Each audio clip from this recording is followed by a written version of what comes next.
Okay, hi everyone. Good evening. I hope you can all hear me loud and clear. Please type yes if you can all hear me loud and clear. Okay, great. So let's get started with our today's daily parenting insight of 15 minutes.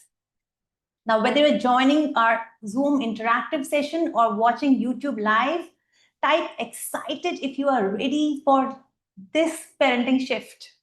Type excited. Thank you. Thank you so much. Now, yesterday we spoke about how to speak so that our children listen to us. But what if some of our children have already stopped listening to what we are saying? And how do you know that? Because they are not responding to you, they are not reacting when you're saying something, they are interrupting midway your sentences, or they just leave the room when you're talking. How bad can that be? I completely understand. And we are going to address that today because this is a problem that we parents typically face when our children are getting into their teen years. I'm a mother of two teenagers aged 18 and 15, and I know how it feels when kids start ignoring what we are saying. But you know what? Behind all this, there are just three main reasons why children stop listening to us. And today I'll be talking about those three lessons, three reasons, and we'll reflect on them and see what can we do to get through this. Okay. So when I say there are top three reasons, do you want to take a guess what could be those three reasons why your children have stopped listening to you? Any guesses? Okay. So the first reason is, and when I say this reason, it's not from a place of judgment. It is with a lot of understanding because I have been there too. And I still fall into that trap despite being a parenting coach myself. Okay. So the first reason is we talk too much. Yes, you heard me right. We parents sometimes talk too much, and including myself, we give lengthy lectures which kids are not interested in. We talk at the wrong time when they are not ready for our message. So this is one reason that children stop listening to us. Type me if you do that. I do that. Type me if you think you also do that. Okay. See, parents, there is no harm sharing or admitting what you are going through. This is a safe place for all of us. And it's very important for us to understand that we are not alone in this journey. There are so many parents who feel this, and we feel that, oh, it's happening with us only. People don't share this with each other very often because they feel that they are somewhere making a mistake, but it's not like that. It's a very common problem that most of the parents are facing. And today in this session, I will be taking real examples from the lives of parents with whom I work so that it tells you that, you are not alone in this journey. Everyone else also faces, some is facing a little less, someone is facing a little more, and someone will face it after a few years because the whatever we are doing right now, it may not show the effect immediately, but after a few years it would show up. So we are preparing ourselves right now when our children are still in their pre-teens and getting into the teenager stage. It's the best time to reflect on how we are going about our parenting style, right? So today we will learn how to communicate without speaking too much. Okay, does it sound good? Okay, if that sounds awesome, to learn how to communicate without speaking too much, type awesome. Type awesome in the chat box, guys. Don't be lazy in typing. We have specifically joined this session at 9:15. Let's be, completely focused here because when we are taking out so much time, it's a dinner time and we are taking this time out for children. Let's start using our fingers a little bit so that we are alert and active. Okay. Okay. Reason number two, they feel criticized or they feel that our love for them is conditional. For example, we love them because they get good marks or because they are smart, something like that. Our love is conditional, or they feel that they're criticized. That is another reason why our children stop listening to us. And reason number three is we don't walk our talk. So, for example, we are telling the children that don't spend so much time on social media, while we are ourselves spending our evenings after we are back from office just scrolling the reels and doing some time pass.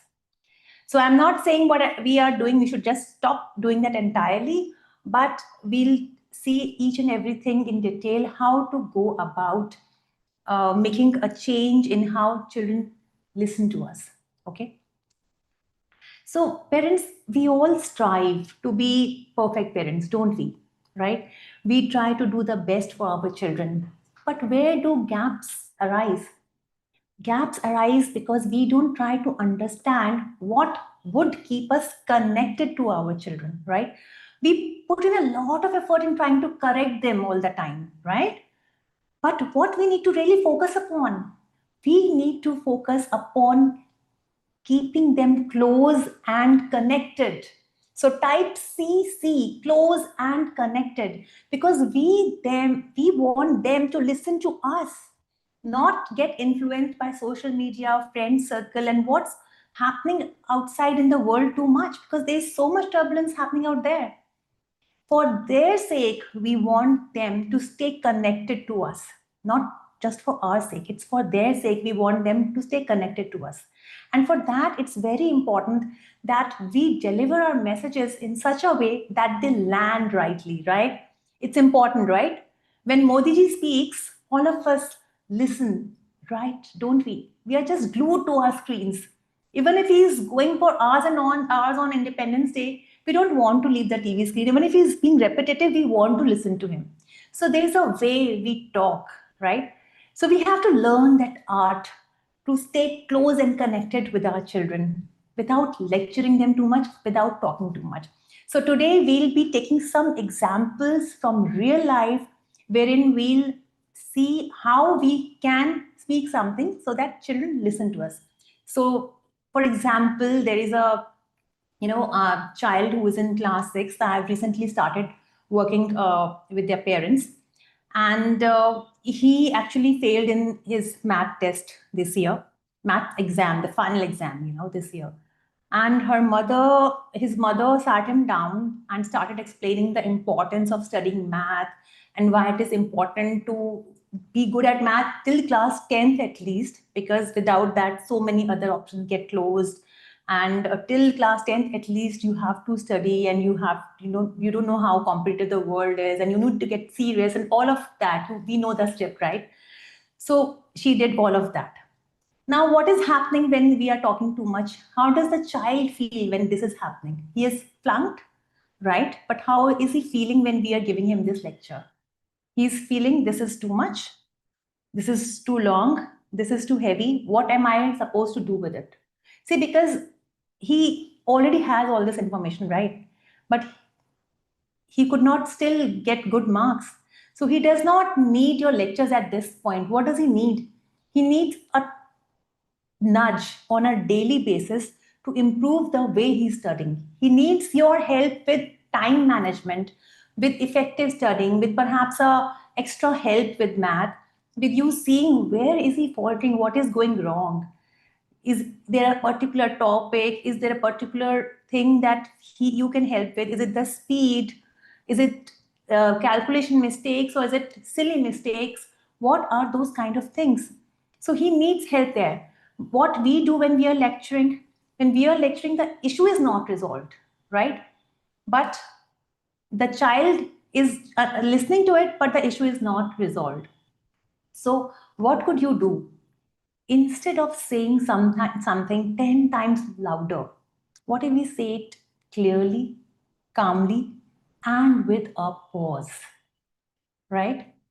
So, just for example, in this case, what the parent could have said, what do you think went wrong this time? What do you think went wrong this time? And let the child answer. Listen what he has to say. And then we can get to the real issue. See, the power of sentences isn't in the words, it's in the delivery. Our tone matters, our body language matters. And see, when you're saying what went wrong this time, if you could just keep your hand on the child's shoulder and simply ask, Beta, what went wrong this time? How much different it is from you flunked, and that kind of script going on. The child will open up to you. The child will have that readiness to speak out his heart to you. He could perhaps say, Mama, I just don't like the subject, or Mama, I just don't like the teacher. So it has really happened so many times with my own children. When they like a teacher too much, they like the subject. When they don't like the teacher, they just stop studying that subject. It sounds very rational to parents, but it's a natural human tendency. Then they just, close themselves to listening in the class, and somehow they lose interest. Because of some of very good teachers, my children developed interest in geography, something which I am like pathetic at, and I just could not teach them. But they got good at it because the teachers were really good. Okay, so do you think it'll really help if we could do this activity for a few more sentences? If you want me to do this activity for a few more sentences, wherein we actually go through each and every sentence and see how it could that be reframed so that it lands properly, then type in the chat box, go for it. Parents, you have to type go for it, then only I'll start. Great, thank you. Thank you so much. So let's start with example number 1. Okay. So you say, why can't you ever stop scrolling? This is family time, we are eating. How could this be said differently so that the child listens? You could say, let's park our phones for the next 20 minutes. Okay, what did you say? Let's park our phones for the next 20 minutes. Now, what did you just do? You made a simple statement calmly, firmly, and without blaming. Right? Do you think it makes sense? Type makes sense if it does make sense to you. Great. Okay. Now let's come to the second sentence. We say, you don't put enough effort, you are not serious, this will not work anymore. Instead, what could you say? Any ideas? Just think it through. How could you say it differently? You could say, looks like you had a tough paper. Want to talk or just want to chill for now?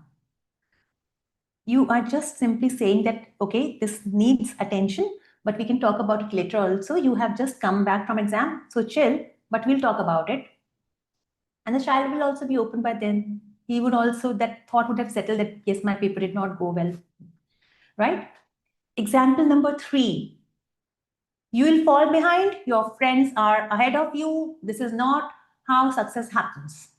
Now here, mama is lecturing. Mama is comparing also. Mama is showing a consequence also. And the child is feeling being attacked. Instead, what could you say? What he basically needs your help in what? Planning, right? So what you say? Want to plan your evening or should I help? You're just saying that you are understanding that the child is not putting in his efforts or he's not able to plan his evening. So you're simply asking, want to plan your evening or should I help? Child has just 2 options. He's not feeling attacked also. He's not feeling compared also, but he knows he's being nudged in the right direction positively. Okay. Example number 4. Now I'll take another phone example because this is one thing that mostly parents these days are really upset about, really worried about. So I'm trying to cover a little bit more of that here. So parents say, you are always on your phone. This is ruining your eyes. You are not focusing on studies and I'm really worried. Instead, what could you say? Let's keep phones away for 30 minutes. I will do it too. So you are saying clearly and firmly that I'm also doing, you also do it. Simple, right? So what are we practicing? We are practicing to speak clearly, calmly, and with pause. We are speaking short sentences We are not attacking our kids, we are not blaming, we are not comparing, we are not giving long lectures, but we are still talking firmly, assertively, without getting angry. Just simply saying what we want them to do as a matter of fact. Okay, so I'm sure with regular practice, children will come back, get out of that phase wherein they have stopped listening to us. But this would need regular practice. Parents, don't think that, oh, I did it for 5 days, 10 days, a month, and it does not work. No, there is a pattern that they have absorbed all through their lives while growing up, all through their childhood while growing up. I don't know what age your child is at. There are a lot of parents who have children in different age groups here, at least on the Zoom session that we have. I don't know about YouTube Live, what age groups your children are. But depending on the age, they have gone through that pattern which they have absorbed over the years. It will not change overnight. You have to be consistent, right? So keep practicing regularly and remember that nothing happens overnight. It will take time. But with your commitment and with your objective of keeping your children close and connected with you, I'm sure you will be able to have this breakthrough of having an open and nice conversation with your child, keeping the communication doors always open with them. And if that was helpful, just say super in the chat box. Just say super if you found this information valuable. Great, thank you. Thank you so much. So that was it about today's insight. And now we will be meeting again on Monday.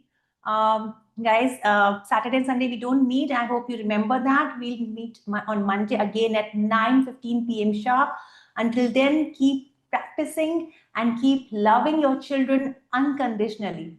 Thank you and good night.